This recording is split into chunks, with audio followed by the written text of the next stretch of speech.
Well, welcome everyone to Steve Savant's Money, the name of the game. I'm your host, Steve Savant, syndicated financial columnist and money color commentator. On today's show, life events that can trigger necessary changes in your policy.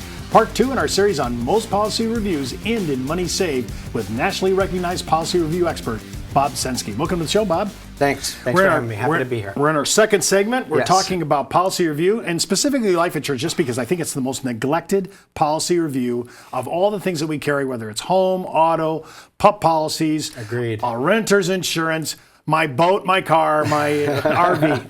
Now, we're looking at changes in family, which is a big one. So let's say, there's changes. You get married. Divorced. Names change. By the way, shockingly, people forget to change beneficiaries on divorce, and everything that happened previous to that is still legal and online. So it is really important to look at life events, divorce, marriage, children, additional children. Yes. I had a job change. My human work value changed with it. So, there's things that change along the line that we don't think about on a regular basis. And so when I'm looking at this life insurance, I have to look at it from a policy review because my life's experiences, my events in my life, change my finance. Whether I know it or not, it changes my money outlook. And sometimes we forget about this. We just kind of go on in life like nothing's changed. Now, I've also noticed businesses too. I have partners. We sold our business. Now I have new partners in another business. Yes. And I'm in different businesses with different people, right? Yes. And we all have financial obligations. If something happened to my partner, I now will be partners with his wife. Now, she's a great gal. Yes. She's a great gal, right? But Of course. I don't want to be my partner. Right. So there's reasons to look at policies, even from a structural point of view of life changes, business changes. And by the way, the charity that you're donating to, they're used to you making contributions every year. If you're gone, where are those contributions going to come from? Or maybe you became more in love with another charity that you want to now go to. All these things are life event changes and reasons you should be doing a policy review. Absolutely. And a change that indirect, what if a trustee passes away and has access to the policy and it just hasn't been noted? You don't have access to it.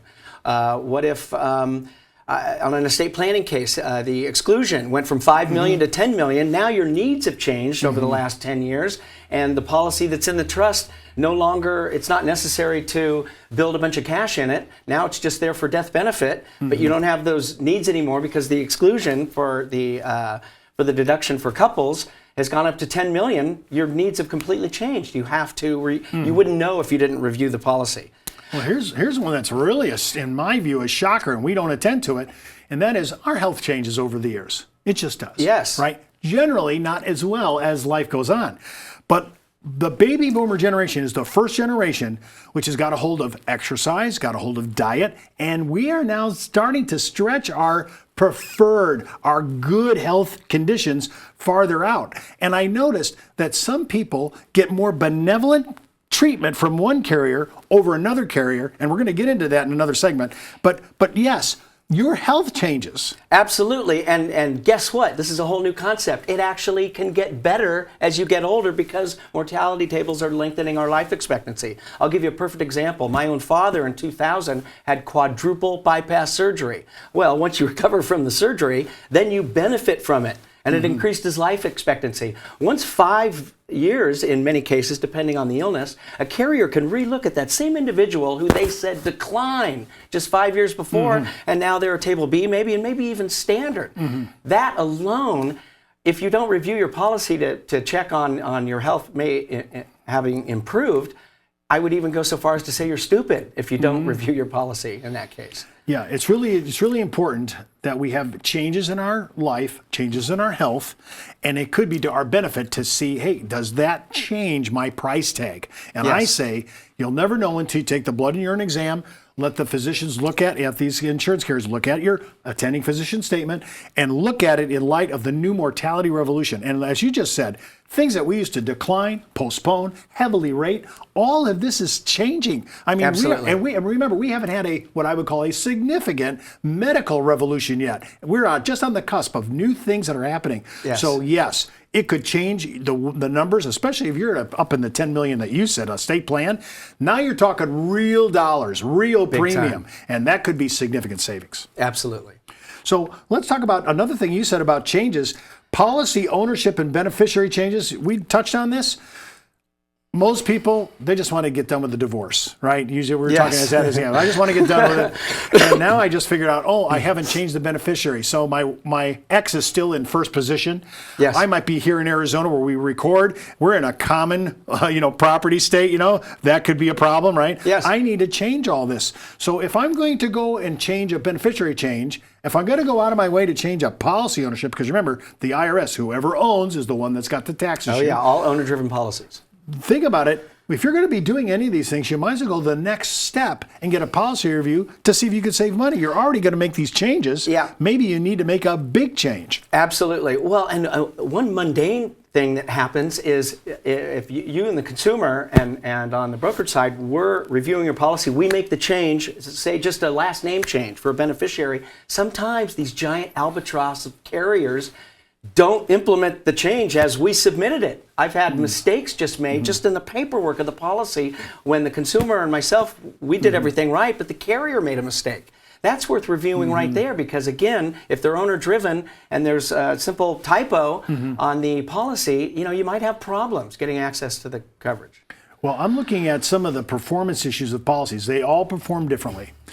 There's whole life, there's universal life, there's index life. Some people buy variable life. There are some people buy big term contracts. There's different ways to buy coverage, permanent and temporary. Sure.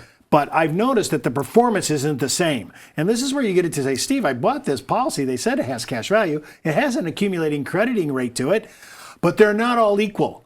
And they don't all play at the same number. And I'm shocked, by the way, when I do reviews myself, I look at it, oh my goodness, look at this. I could help this guy. The performance issues are not there. Either I have too high a cost of insurance, or the actual crediting fund, maybe the whole life, the participating whole life, isn't the top of the line. Because there's guys that are actually doing very good numbers in whole life, but then there's others that are not playing anywhere near the lead 3 or 4 carriers. Those are big differences. Yeah, and you bring up a good point. Over the passage of time, a whole life may have been very suitable for you in 1990, but with needs changing and you may be going from a death benefit emphasis to an income emphasis, you could be in the completely wrong product right now. The GUL products, Guaranteed Universal Life, where there's not as much cash buildup, can beat the pricing on old whole life and old universal life policies. You wouldn't know about it unless we reviewed your policy, just so you know what's out there. Products are constantly changing, and they're constantly having more bells and whistles on them now. Well, shockingly, we keep hearing everybody, I used to hear the thing all the time, buy term, invest the difference. But my number one demographic that buys life insurance is people in their 60s, shockingly. Not only for estate planning, not only for legacy for their children, not only for charitable giving. Think about it. That's the oldest people. That's when I got problems maybe with my health, or maybe I'm not as healthy as I can. We're looking at a shift from having temporary coverage to permanent coverage. If I'm going to start thinking about conversion of my term, before I go ahead and automatically convert it, I need to get a policy review to look at both sides of the conversion as well as what's out in the market out there right now. Yeah, boy, you bring up a couple great points. First thing I want to touch on is the age 60. Term insurance policies usually run out right around that age, and that's when medical problems just start to arise. And that's when so many term policies drop off a cliff in this country. And it's very important to know if your term policy is convertible. What that means is without having to go through underwriting. So if you're not in great health, that's a huge benefit if you have a convertible term policy that we can turn into a permanent policy that takes you for the long haul. But the only way you know if you have a convertible privilege period, we need to review your existing policy. When you think about it, carrier ratings and carrier balance sheets are important. So sometimes we look at companies that are on the watch list. If you find yourself in the Wall Street Journal and you're on the watch list, that could be a time also to look at your policy. Well, yes, you have a great story about Executive Life, too. I was around when that company went under, and policyholders who didn't know that they were about to go into receivership, but they would know if they had had their policy reviewed.